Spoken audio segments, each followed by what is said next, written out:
Hello, and welcome to the Reselling Report for today, Wednesday, May 6th, 2020. I'm your host, Ann Eckhart, and every weekday morning I upload the Reselling Report here to YouTube to update you on the day's retail and e-commerce news, including the latest from eBay, Amazon, Etsy, and Poshmark.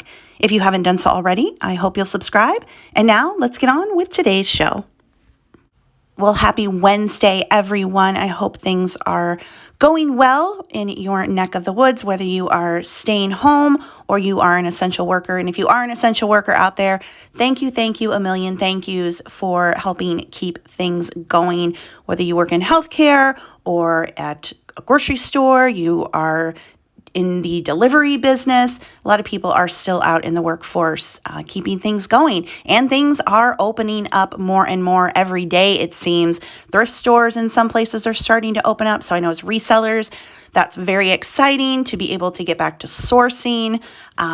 So yeah, if you're able to get out and you're comfortable and you take precautions, I think every retail that is opening up is taking precautions, and wearing a mask certainly doesn't hurt. If you wear a mask and I wear a mask, that cuts down the rate of transmission by a lot, like 1% maybe.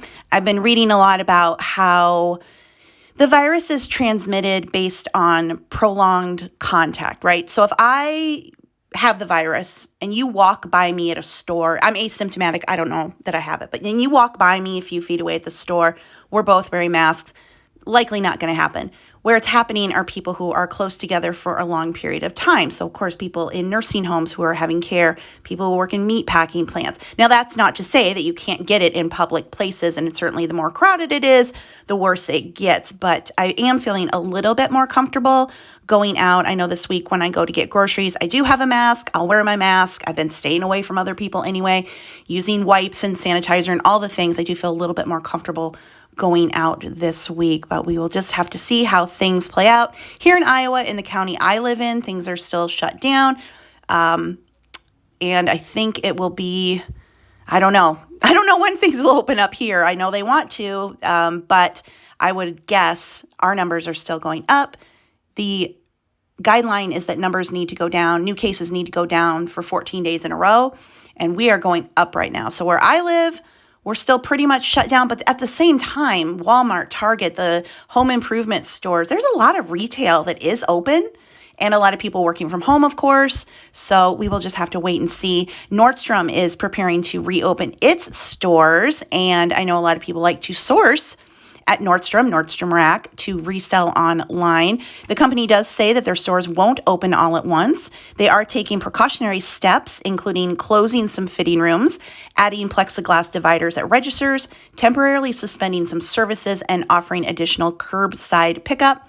As our stores reopen, we will evolve the way we offer personalized service. That is from Pete and Eric Nordstrom. So I know Macy's is getting ready to open things back up, but again, I'm all for these measures. Plexiglass, additional cleaning, wear a mask. Like, if you want to be out and about, I think these are all things we should just agree to do.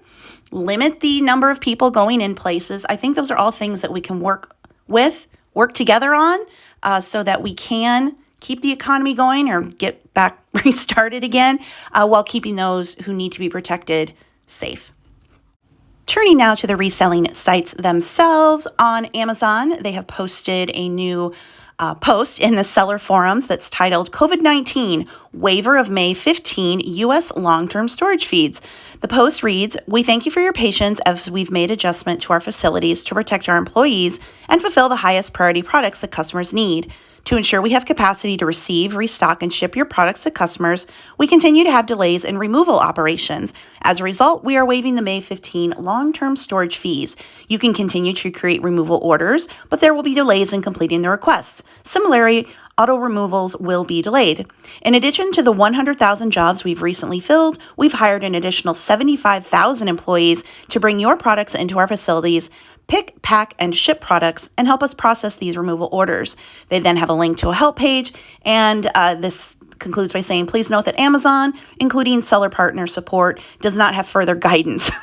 We hope you, your family, and your employees are safe and healthy. Thank you for participating in FBA." So if you are an Amazon FBA seller, good news. You don't have to worry about getting hit with that next round of long-term storage fees. They are waiving those. So good news if you sell on Amazon. If you sell on Amazon, whether you're selling products or you're like me and you sell books, Amazon Advertising is offering new courses and certifications. According to a post that reads, the Amazon Advertising Learning Console is a learning management system that provides a comprehensive and holistic learning experience for our advertising customers. We launched the Learning Console to enable advertisers globally to learn about Amazon advertising products and services and become certified in certain topics. You can take individual courses to quickly learn new skills, or you can dive deep into a topic area by completing learning paths. Learning paths are comprised of multiple modules that allow you to gain expertise and become certified in specific topic areas. Individuals can validate their knowledge and demonstrate achievements by sharing certification badges with colleagues, clients, and their social network. We continue to grow our course catalog and certifications to support our advertising customers and their needs. So these lessons are free. The format of the Learning Console is that you can watch videos, take individual interactive courses, or take a series of courses through a learning path, and you can access these courses on your mobile phone. So if you've been looking to get into advertising on Amazon, this is a nice free resource, especially if you're having a little downtime right now. Kind of take the time to go in and see what this has to offer. I'll definitely be looking into this, and I will let you know as I get into it, my opinion on it. Turning now to eBay, there is a post on the law360.com website titled, eBay hit with virus-related price gouging class action. An eBay shopper hit the online retail platform with a punitive price gouging class action suit in California federal court, accusing of it of encouraging sellers to jack up the prices of masks, hand sanitizers, and other products that are in high demand during the COVID pandemic. Jeanette Mercado, an Uber and Lyft driver, says that she was forced to pay a 300% markup for the N95 masks she bought on eBay to protect herself from the virus. While eBay is now publicly claiming that it's trying to stop sellers from gouging buyers, its business model not only allows but encourages the behavior, she said in her suit.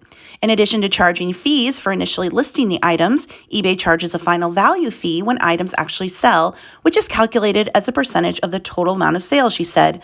Thus, the higher the sale price, the more profit eBay stands to earn. She's seeking to represent Californian and national classes of thousands of eBay buyers who have paid at least 10% more for a slew of necessities after February 3rd than they did on either February 2nd or prior to any declaration of the COVID-19 state of emergency. While the complaint gives examples of marked up goods like masks, disinfectants, baby products, and toilet paper, the protected products covered in the proposed class definition includes all consumer food items or goods or services used for emergency cleanup, emergency supplies, medical supplies, home heating oil, building materials, housing, transportation, freight, and storage services, or gasoline or other motor fuels. The suit accuses eBay of violating California's Unfair Competition Law and its Consumer Legal Remedies Act, and it seeks unspecified damages. And then it does include numerous examples of apparent price gouging, including respirator masks being sold for $100 a piece, toilet paper for $49.90, and a can of Lysol being sold for $45.49. So this suit was just filed, so we'll keep our eye on this and see if it goes anywhere. I'm sure every site's going to be hit now with these kinds of suits. So we'll just have to wait and see how it all plays out. I talk a lot about how the best place to find Poshmark information is over on the Reddit thread for Poshmark. And there's a new post that is titled, I don't complain much about Poshmark, but, so this caught my eye. This poster wrote, I don't complain much about Poshmark because it's a platform I choose to use and I knew the terms when I started using it. But they really need an option for canceling an order because the buyer requests it. The scolding small print on the cancellation pop-up about how canceling is unfair to buyers is just infuriating, especially when it was a full price purchase on an expensive item and the buyer comments multiple times at 3 a.m. freaking out about needing to get it canceled. And then there are definite replies to this. So I'm always interested to see what sellers are saying at Poshmark. Now on eBay, you can easily cancel an order, and I believe on Etsy as well. Now, I know that when you cancel something on Poshmark, it doesn't affect your rating in any way. I don't believe it does. So I guess what does it matter whether the buyer wants to cancel or you as a seller do? Don't you just go through and cancel? So I guess this person doesn't like the scolding small print, but I guess I would pretty much just avoid that and cancel it if you have to cancel it. I've sold on Poshmark before, and when I was cross-posting, I had an incident where something sold on Poshmark as it sold on eBay, and I had to cancel one. I canceled the Poshmark because on eBay, it would count against me. So it's not, canceling orders is not something unusual. And of course, if you are selling on multiple platforms, eBay is the one where you don't want to cancel because you get a strike. It doesn't seem like the other sites do that. But anyway, that seems to be the latest complaint about Poshmark. And with that, I am going to wrap up today's show. I know it was another short one, but a little slow on the reselling news out there. But if you did like today's show, please be sure to give it a thumbs up and leave me a comment, even if it's just a hello or a smiley face. The engagement really does help with YouTube's algorithm. Also, check out the show notes below the video for links to the articles I referenced. And you can email me your questions or your reseller stories. My email is below. Thank you so much for listening. I will talk to you again tomorrow. Bye.